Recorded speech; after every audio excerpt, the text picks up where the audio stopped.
So here I am to worship, here I am to bow down, here I am to say that you're my God. You're altogether lovely, altogether worthy, altogether wonderful to me. Shalom saudara-saudara yang terkasih dalam Tuhan Yesus. Shalom. Kita mau kembali lagi datang ke hadirat Tuhan, membawa setiap pujian penyembahan kita, mengalami Tuhan secara pribadi dalam hidup kita. Mari persiapkan hatimu saudara-saudara, baik saudara-saudara yang di sini maupun yang di rumah. Mari kita bersama-sama mempersiapkan hati kita. Kemuliaan Tuhan memenuhi kehidupan kita. Haleluya. Sungguh besar dalam hidup kami. Kami bersyukur. Mari kita bangkit berdiri bersama-sama. Menyembah kita. Haleluya.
bersyukur Tuhan Yesus. Setiap nafas kami bentuk dari kasih abadi-Mu dalam hidup kami Tuhan. Kami rindu terus menerus tinggal di dalam Engkau Tuhan Yesus. Ampuni setiap kelemahan dan kekurangan setiap kami, jemaat-Mu Tuhan. Biar kami mencintai hadirat-Mu Tuhan, mencintai kasih yang terus Engkau berikan dalam hidup kami. Kami tahu kami hidup sampai hari ini karena kasih abadi-Mu dalam hidup kami Tuhan. Kami bersyukur Tuhan Yesus. Kami mau menyembah Engkau bersorak dari kemuliaan sekarang Tuhan. Terima kasih Tuhan sudah berkata atas pujian.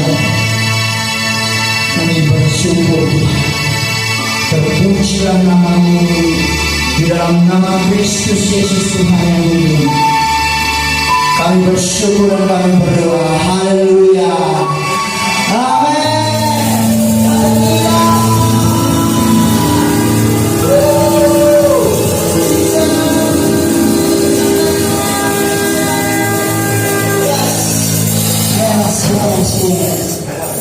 Engkaulah kuat kami Tuhan. Engkaulah kuat kami.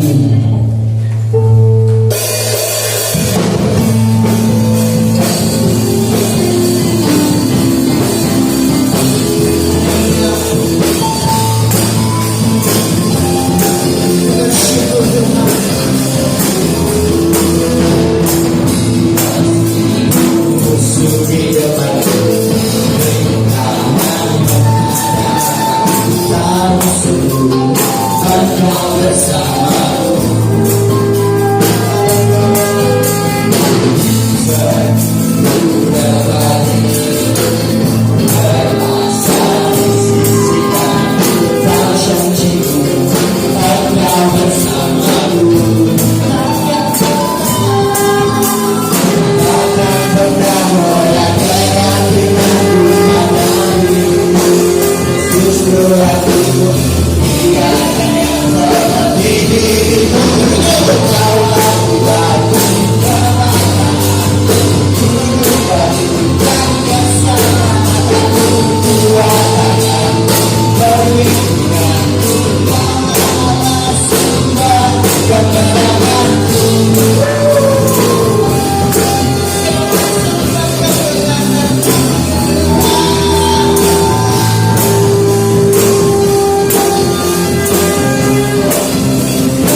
Mari kita berdoa, saudara.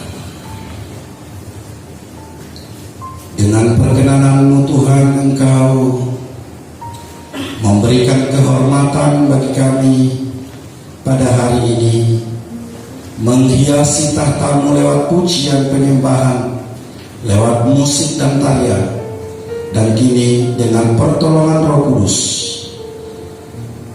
kami akan diubahkan, dibaharui dengan firman Tuhan.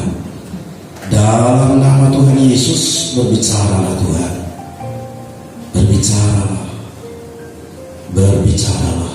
Haleluya, amin. Shalom Bapak Ibu, saudara-saudara. Shalom. Pada hari ini kita akan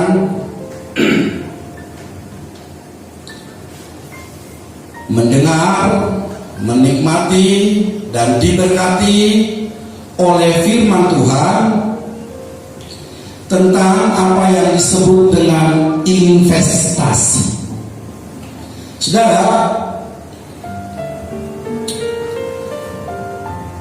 investasi, ngerti investasi ya? Investasi terbesar dalam kehidupan kita apa itu? Siapa yang bisa jawab?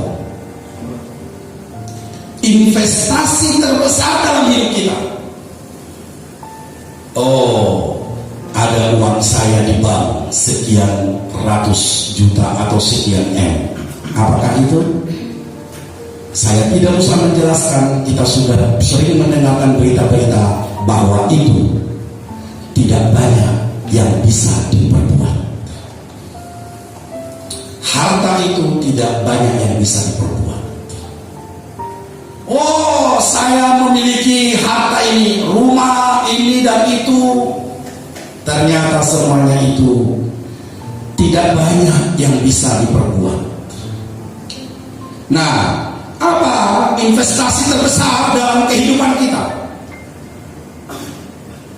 Dengar baik-baik. Investasi terbesar dalam kehidupan kita dicatat oleh firman Tuhan adalah rencana Tuhan. Ayo sama-sama katakan rencana Tuhan. Rencana Tuhan. Investasi terbesar dalam hidupku.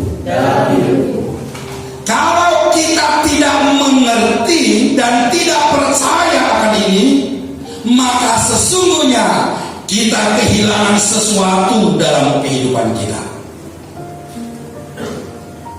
Investasi terbesar dalam hidup saya adalah rencana Tuhan.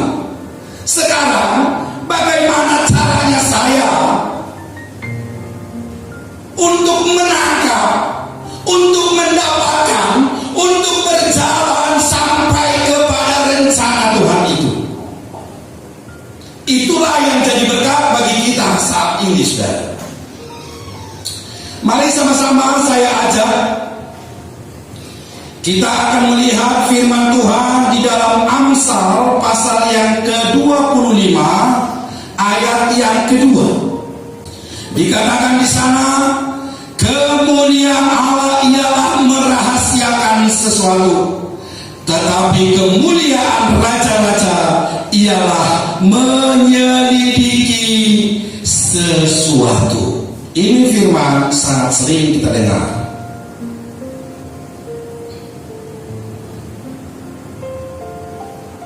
Kemuliaan Tuhan itu merahasiakan. Kemuliaan raja-raja itu menyelidiki. Nanti kita akan dengar kenapa Tuhan sampai merahasiakan. Saudara, dalam upaya untuk menyelidiki ini, Tuhan berkenan untuk ditemui.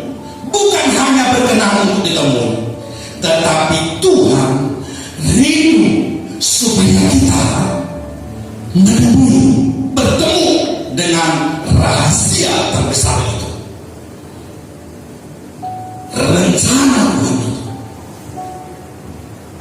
Saudara, Anda mungkin akan berpikir, oh bukan,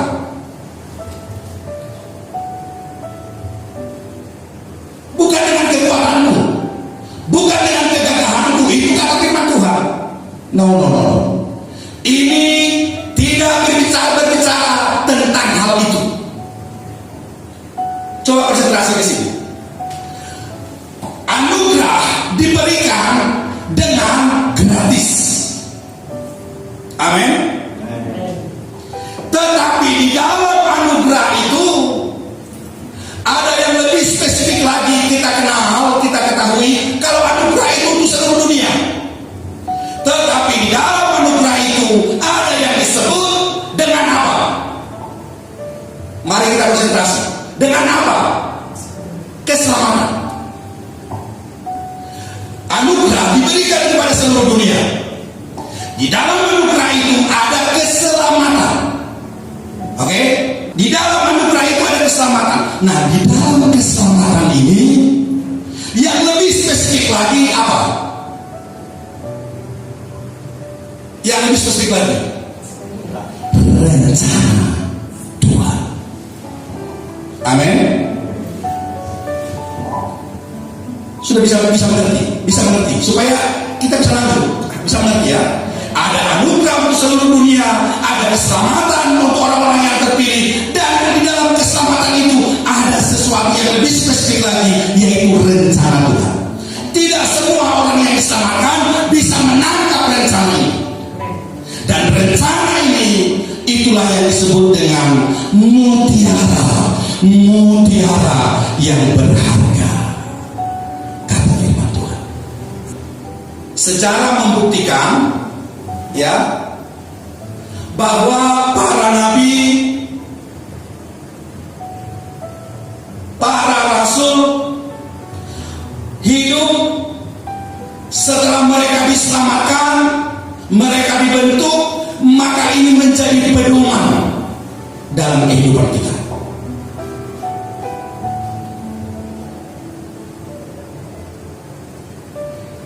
Nah, mereka adalah orang-orang yang kita lihat begitu ajaib luar biasa dibentuk oleh Tuhan untuk apa? Haus mengejar, menangkap apa yang disebut dengan rencana Tuhan. Orang yang haus, orang yang lapar, orang yang gigih, orang yang antusias, orang yang sungguh-sungguh dengan sekuat tenaga mencari apa yang disebut dengan rencana Tuhan dalam hidup kita itu. Itulah orang yang akan menemui, kata firman Tuhan. Itulah sebabnya dikatakan kemuliaan Tuhan adalah merahasiakan segala sesuatu, tapi kemuliaan raja-raja adalah menyelidiki. Ngerti menyelidiki? Menyelidiki artinya kemuliaan itu hanya didapatkan, kemuliaan itu hanya bertambah-tambah ketika kita menyelidiki. Kata menyelidiki di situ mengandung arti berusaha dengan sekuat tenaga, dengan segala kemampuan, sebagaimana yang ditunjukkan oleh para nabi dan para rasul dalam firman Tuhan. Ada satu orang yang bernama Martin Luther. Martin Luther ini hidup dengan keluarga yang sederhana. Pada mulanya ayahnya ingin supaya dia sekolah di bagian hukum, tetapi akhirnya hukum itu ditinggal, dan kita tahu bahwa dia menjadi satu tokoh yang luar biasa dipakai oleh Tuhan. Lihat cara hidupnya. Sejak kecil dia dididik untuk jujur. Dia dididik untuk taat apa yang dilakukan. Pernah dia mencuri kacang, dia digebuki sama mamanya sampai keluar darah. Lalu pernah juga dia melakukan kesalahan, dicambuk oleh ayahnya sampai akhirnya dia meninggalkan rumah.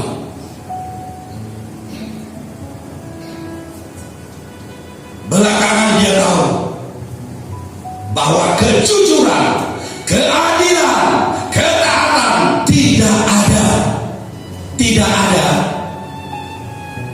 kesamaannya dalam hidup. Itu sangat penting, terlalu penting dalam hidup kita.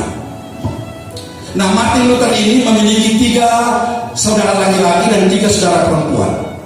Anda tahu, setiap jam 4 pagi dia menghafalkan firman Tuhan. Setiap jam 4 pagi. Dan setiap hari dia berdoa berjam-jam di hadapan Tuhan. Dan kegemarannya adalah melakukan doa puasa. Kegemarannya adalah melakukan doa puasa dan pengakuan dosa.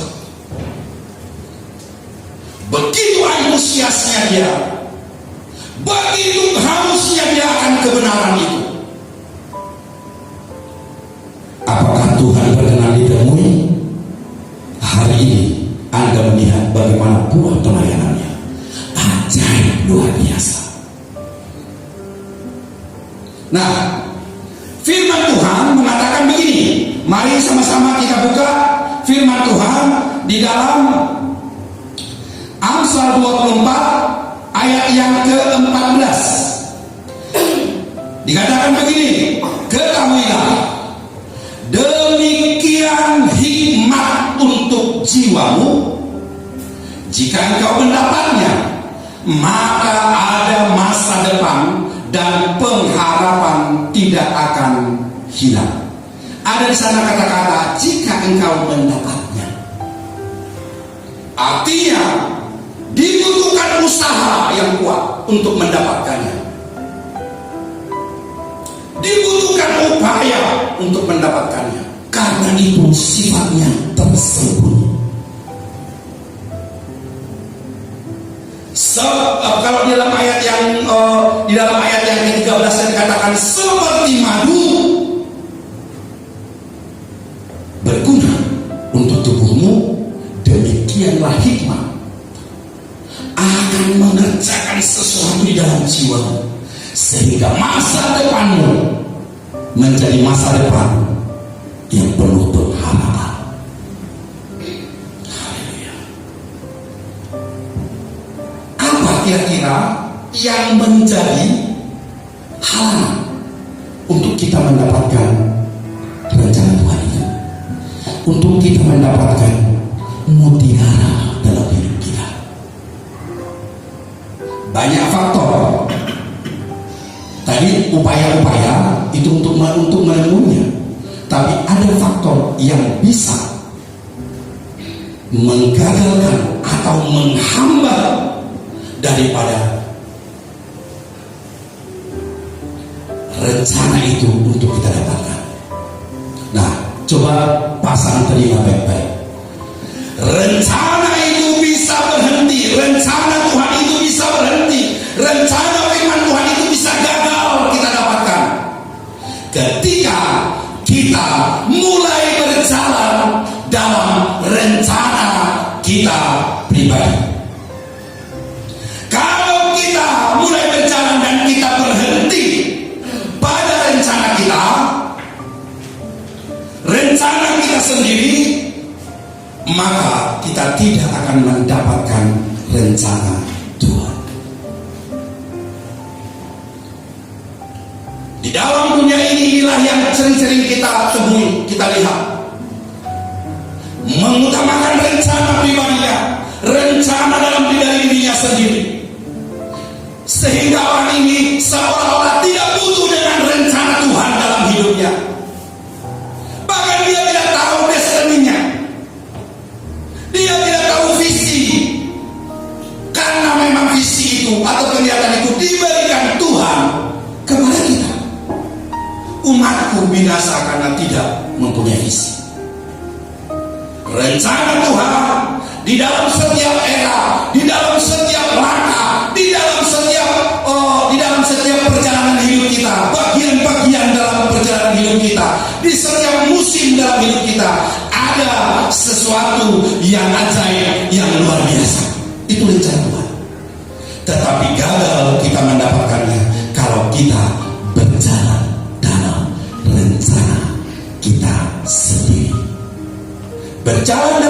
sendiri, artinya bahwa seolah-olah kita tidak butuh Tuhan. Saya ajak kita untuk melihat 1 Korintus 2 ayat yang ke-7. Dikatakan di sana, tetapi yang kami beritakan ialah hikmat Allah yang tersembunyi dan rahasia, yang sebelum dunia dijadikan telah disediakan Allah bagi kemuliaan kita. Yang sebelum dunia dijadikan telah disediakan Allah bagi kemuliaan kita. Kita sudah diberikan kunci, tetapi kita tidak bisa membukanya karena kita tidak tahu caranya. Tentu ini beda. Kalau Anda memasukkan kunci yang tidak benar, kunci Anda salah. Sekali lagi, kunci Anda salah. Apabila 3 kali terdapat kesalahan, maka tabungan Anda akan diblokir. Bukan begitu di hadapan Tuhan. Tuhan berjalan. Selama engkau berusaha dengan sekuat tenaga, apa yang tersembunyi itu Tuhan pastikan akan engkau dapatkan. Itu adalah kepastian. Masalahnya adalah apakah engkau haus dan lapar akan rencana Tuhan itu. Itu masalahnya.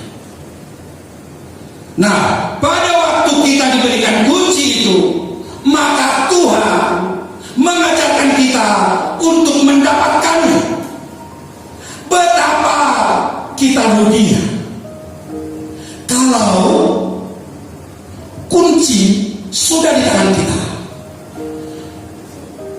Kalau kunci sudah diberikan kepada kita, akan tetapi kita tidak bisa membuka brankas anugerah Tuhan, sehingga hidup kita hanya seperti itu saja.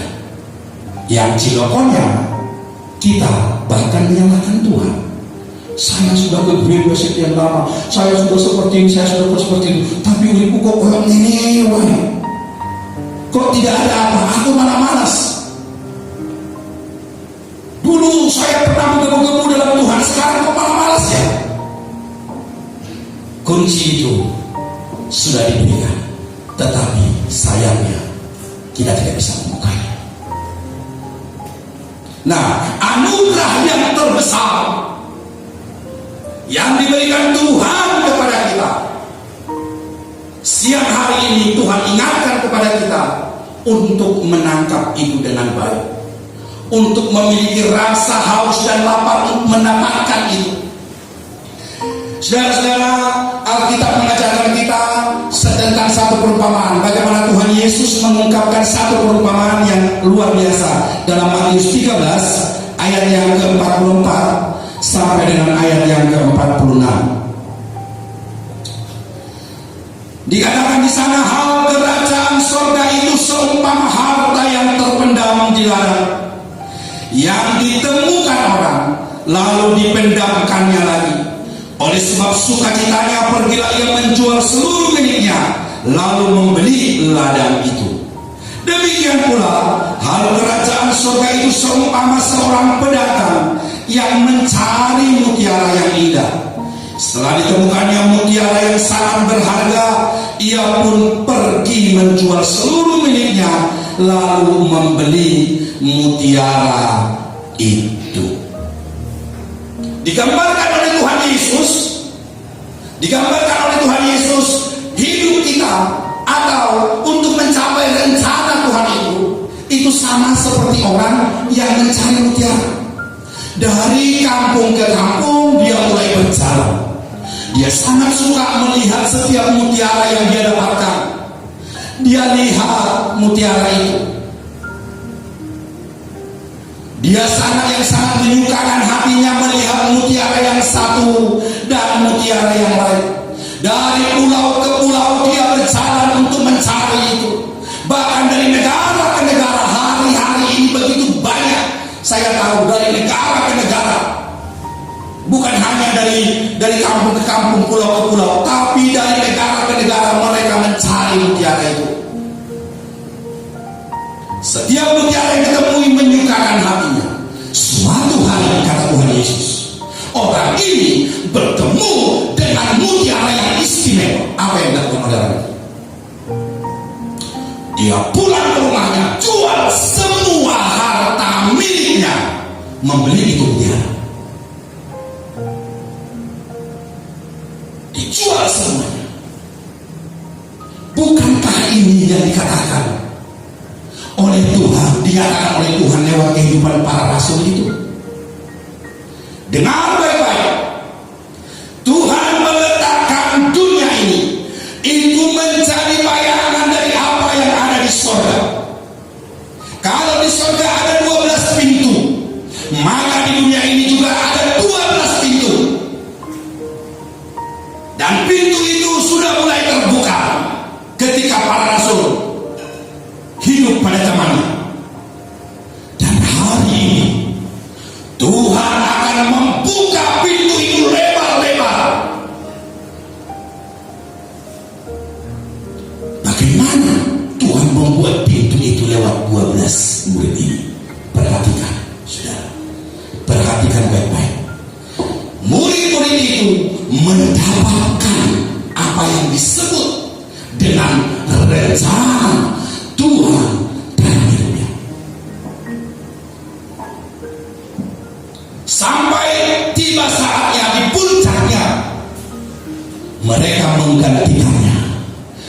Bukan dengan seluruh harta yang ada di rumahnya dijual, bukan hanya itu.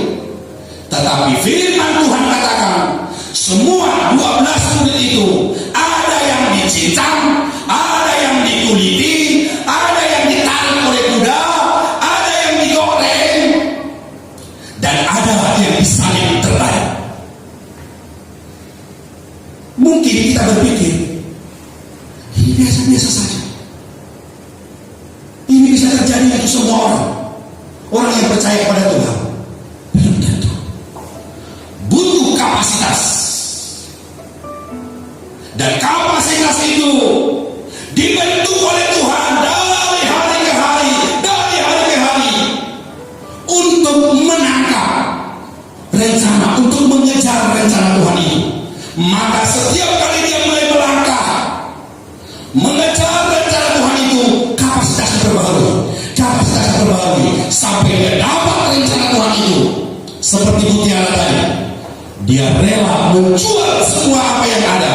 Tuhan, apa yang kami dapatkan, kata Petrus, kami sudah meninggalkan ayah kami, ibu kami, keluarga kami, semua sudah kami tinggalkan. Apa yang kami dapatkan? Bukankah itu adalah pertanyaan Tuhan, pertanyaan murid itu kepada Tuhan Yesus? Lalu dengar baik-baik, yang didapatkan bukan hanya rencana demi rencana Tuhan yang bisa ditangkap diraih dengan baik, tetapi dia memiliki kapasitas sehingga dia dimampukan untuk mati, untuk menjadi pintu di dunia ini dan pintu di surga. Saya harap bisa kita menangkap apa yang disampaikan oleh firman Tuhan pada siang hari ini. Saudara-saudara, kita melihat apa sebenarnya rencana Tuhan, tujuan Tuhan. Kenapa itu begitu berkali-kali dalam firman Tuhan dijelaskan bahwa kerajaan surga dalam tanda kutip rencana Tuhan dalam hidup kita itu tersembunyi dan rahasia. Tersembunyi dan rahasia. Yang pertama, karena harta itu sangat berharga,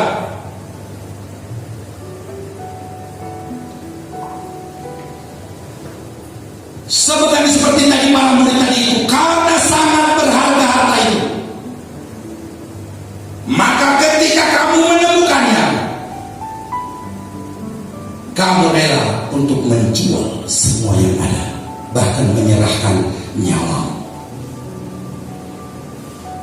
Itulah sebabnya harta itu dirahasiakan, harta itu tersembunyi, dan itu akan didapatkan oleh mereka yang berusaha dalam hidupnya. Pertanyaannya, apakah ini berlaku untuk semua manusia di dunia ini? Apakah itu berlaku untuk semua orang di seluruh dunia ini? Ya, siapapun dia, Tuhan berkenan ditemui. Siapapun dia, Tuhan berkenan ditemui. Mungkin kita berpikir bahwa kita adalah orang yang kecil, bahkan di Yogyakarta ini, bahkan di kecamatan ini, tapi Tuhan berkenan ditemui kalau kita mau masuk. Yang kedua, kenapa dirahasiakan? Dibutuhkan kapasitas seseorang untuk menemukannya, dan dibutuhkan kapasitas seseorang bisa memegang itu harta.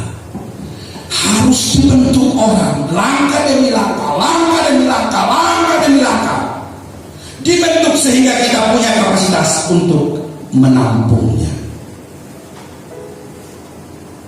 Tidak ada orang yang mengambil gelas yang kecil, lalu ambil air satu ember, dituang dalam gelas yang kecil, hilang semuanya. Yang bisa ketampung hanya kapasitasnya sebesar gelas itu. Maka untuk memperluas kapasitas seseorang menerima rencana Tuhan itu, dibutuhkan perubahan demi perubahan, perubahan demi perubahan, dan perubahan itu kita dapatkan pada waktu kita mencari itu dengan sungguh-sungguh. Dan yang ketiga, kenapa disembunyikan? Kenapa harta itu disembunyikan? Kenapa rencana Tuhan itu tersembunyi? Yang ketiga, dibutuhkan ketangguhan dan ketangkasan untuk memegang dan untuk memakai rencana Tuhan itu. Coba kita lihat satu firman Tuhan di dalam Matius 7 ayat yang ke-6.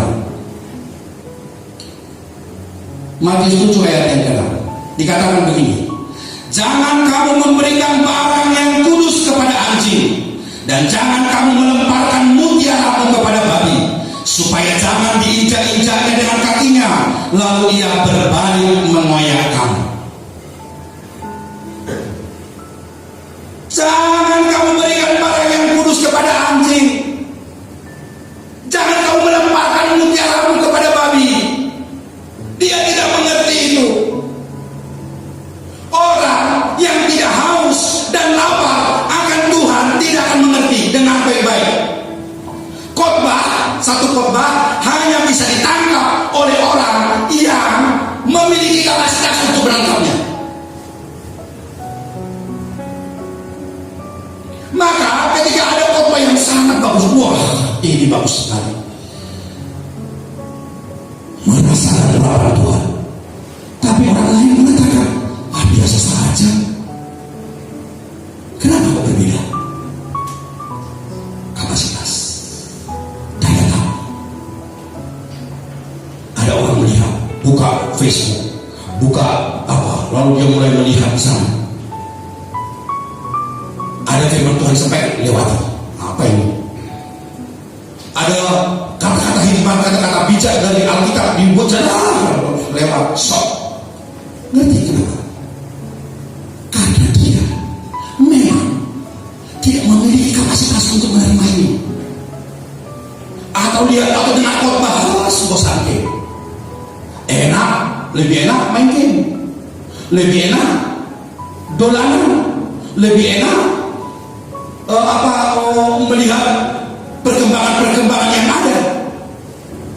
Kenapa? Karena kapasitas di dalam kita berbeda, ukurannya berbeda. Nah, oleh karena itu firman Tuhan katakan apa? Jangan memberikan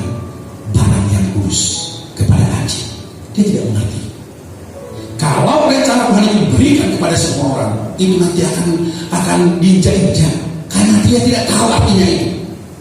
Nah, sekarang apa yang dimaksudkan? Kalau kita tadi melihat Amsal pasal 25 dijelaskan di sana, kemuliaan raja-raja. Artinya apa? Artinya Tuhan mau mengatakan bahwa kamu akan memiliki kemuliaan itu kalau kamu mendapatkan rencana Tuhan itu. Kenapa kamu tidak bisa tidak bisa seolah-olah tidak bisa dimuliakan hari ini? Karena engkau memang merasa itu tidak butuh rencana Tuhan. Tidak penting rencana Tuhan. Lebih penting makan enak. Lebih penting jalan-jalan. Lebih penting melakukan ini dan itu.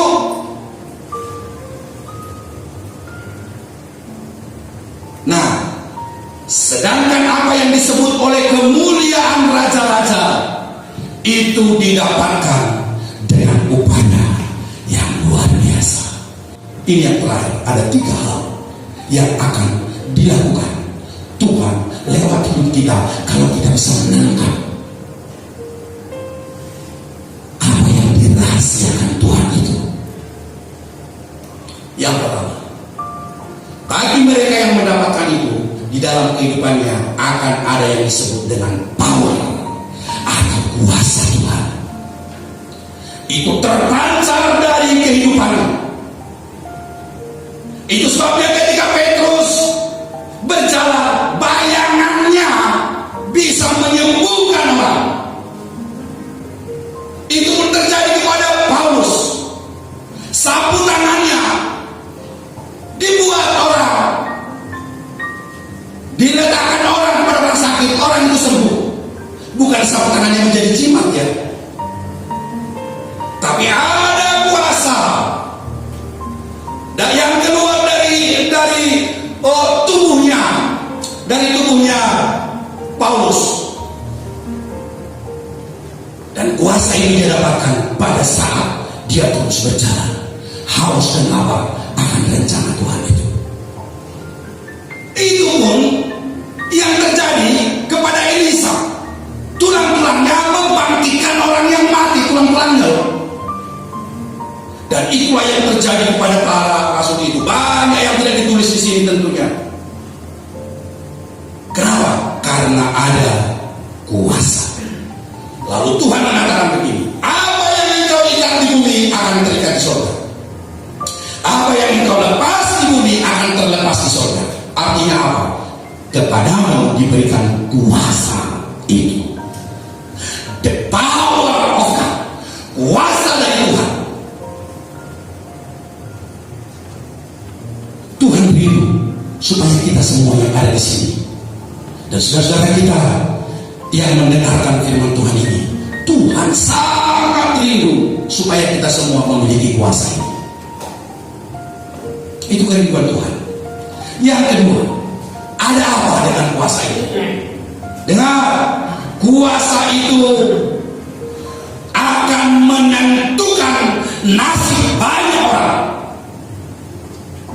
Kuasa yang dari Tuhan itu, kemuliaan yang diberikan Tuhan itu akan menentukan orang-orang di sekitar kita, di kampung kita. Kuasa yang dari Tuhan itu akan menentukan nasib orang-orang di kota kita. Kuasa yang dari Tuhan itu akan menentukan nasib dari satu bangsa. Dibutuhkan orang-orang yang menerima itu, menerima rencana Tuhan itu di pundaknya. Dan yang ketiga, rencana Tuhan itu akan menentukan nanti. Rencana Tuhan itu yang kita dapatkan itu akan menentukan rumah dan mahkota yang akan kita pakai kelak. Ketika Tuhan menjelaskan ini, hati saya bergerak. Iya, benar. Yang terakhir, saudara-saudara dengar baik-baik. Dunia sedang menuju kepada kehancuran. Dari beberapa para analisis ekonomi dan juga politik, semuanya sepakat akan terjadi sesuatu di depan ini. Itu akhir-akhir ini. Tetapi saya sudah mengerti itu beberapa bulan yang lalu, baru saja masuk corona. Tuhan sudah menjelaskan ini akan ada masalah di depan. Dan justru di tengah-tengah masalah itulah Tuhan akan memakai anak-anaknya. Kurang jelas kalau saya melihat wajah Anda kalau tidak pakai kacamata. Nah, jelas. Gigi-giginya juga kelihatan. Tuhan memakai kita untuk masuk dalam rencana agung Tuhan, untuk pergerakan yang ajaib yang Tuhan akan lakukan. Pergerakan yang ajaib itu hanya didapatkan oleh orang yang tekun mencari mutiara itu dalam hidupnya, mencari harta yang terpendam itu. Apa itu? Kuasa Tuhan, rencana agung Tuhan, desain Tuhan dalam hidup kita. Dan kita akan kehilangan rencana Tuhan itu, kita akan kehilangan desain Tuhan itu, kita akan meleset ke kiri atau meleset ke kanan kalau kita tidak sungguh-sungguh masuk dalam rencana itu. Amin. Kita diperlengkapi oleh kuasa Tuhan untuk menaklukkan dunia. Mari kita mulai berjalan bersama dengan Tuhan. Mari kita mulai mengejar itu dengan kehausan, kerinduan yang besar. Tuhan memberkati. Kita berdoa. Bagimu segala puji yang hormat ya Tuhan. Kami bersyukur untuk waktu ini. Tuhan, bawa kami Tuhan, bawa kami Tuhan masuk dalam rencanamu itu. Berikan kami kekuatan ya Roh Kudus untuk menyingkirkan semua penghalang-penghalang untuk mendapatkan rencana Tuhan dalam hidup kami. Ketika kami mendapatkan rencana itu, kami tahu semua yang di dunia ini tidak berarti.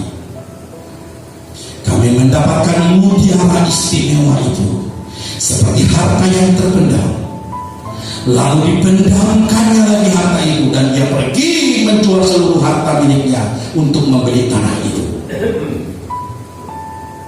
Terima kasih Tuhan, terima kasih. Roh Kudus berbicara lebih jauh lagi dalam kehidupan kami untuk semakin mengerti apa rencana Tuhan dalam hidup kami. Dalam nama Yesus Kristus. Haleluya.